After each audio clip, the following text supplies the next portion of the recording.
ఒకరోజు ఏలా లోయలో వేకువజాముననే సూర్యుడు అస్తమించాడు. ఫిలిష్తీయులు వారి సైనికుడు యోధుడు అయిన గొల్యాతును ఇశ్రాయేలీయుల ముందు ఉంచి ఇశ్రాయేలీయులను ఎగతాళి చేస్తున్నారు. వారు గొల్యాతుతో ముఖాముఖి యుద్ధానికి సవాలు చేస్తున్నారు. 9 అడుగుల కంటే ఎక్కువ ఎత్తుగల గొల్యాతు కవచం ధరించి భారీ పొడవైన బల్లెంతో ఇశ్రాయేలీయుల ముందుకు వచ్చి ఎగతాళి చేస్తున్నాడు. నాతో పోరాటానికి ఒక వ్యక్తిని ఎన్నుకోండి. అతడు గెలిస్తే మేము మీ దేవుణ్ణి సేవిస్తాము, పూజిస్తాము. కానీ నేను గెలిస్తే మీరు మా సేవ చేస్తారు. 40 రోజుల పాటు ఇశ్రాయేలీయులు భయంతో భయాందోళనలకు గురయ్యారు. సవాలును స్వీకరించేంతటి ధైర్యమైన యోధుని కనుగొనలేకపోయారు. ఇంతలో దావీదు అనే బాలుడు గొర్రెల కాపరి తన సహోదరులకు ఆహారం ఇవ్వటం కొరకు యుద్ధభూమికి వచ్చాడు. అప్పుడు గొల్యాతు దేవుని యొక్క నామమును అవమానపరచటం, ఎగతాళి చేయటం దావీదు చెవికి వినపడింది. అప్పుడు అతని హృదయం కోపం మరియు విశ్వాసంతో మండింది. దేవుడే తనను రక్షిస్తాడు అని దావీదు తన మనసులో అనుకున్నాడు. వెంటనే రాజైన సౌలును కలుసుకొని ఆ గొల్యాతుతో పోరాడడానికి నేను వెళతాను అని అంటాడు. బాలుడి యొక్క ధైర్యాన్ని చూచి సంతోషించిన సౌలు అతని సామర్థ్యాన్ని అనుమానిస్తూ, నువ్వు యువకుడివి, గొల్యాతు తన యవ్వనం నుండి యోధుడు అని అంటాడు.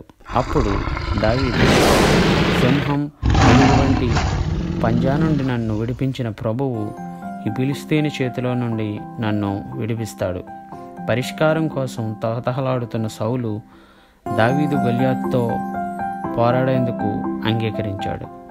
దావీదు రాజు యొక్క మోయలేని కవచాన్ని తిరస్కరించాడు.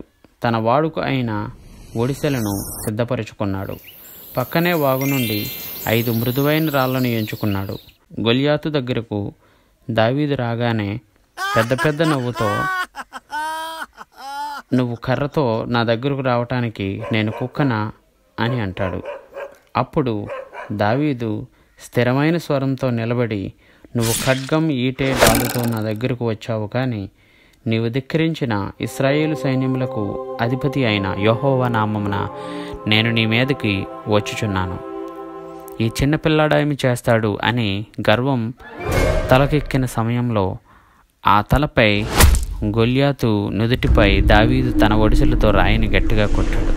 అప్పుడు ఎవరూ ఊహించిన రీతిగా ఆ దేవుణ్ణి అవమానించిన పొగరెత్తిన గర్వంతో నిండిన ఆ తల నేలపడింది.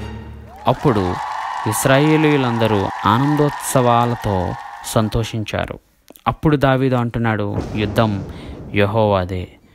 దావీదు యొక్క విశ్వాసం మరియు ధైర్యం అధిగమించలేని అసమానతలను అధిగమించాయి. ఫిలిష్తీయులు భయంతో పారిపోయారు. ఆ రోజు నుండి దావీదు ఒక హీరో అయ్యాడు. ప్రభువైన యేసుక్రీస్తు యొక్క మార్గంలో దావీదు తన జీవితమంతా నడిచి ఆ ఇశ్రాయేలు దేశానికే రాజయ్యాడు. మరియు దావీదు దేవునితోనే ఈయన నా హృదయానుసారుడు అని అనిపించుకున్నాడు. అదేవిధంగా నీవు కూడా క్రీస్తు యొక్క హృదయం ఎరిగి తెలుసుకొని జీవిస్తే మన జీవితంలో ఎదురైన ఎటువంటి అడ్డంకినైనా సమస్యనైనా దేవుని శక్తితో జయించగలం.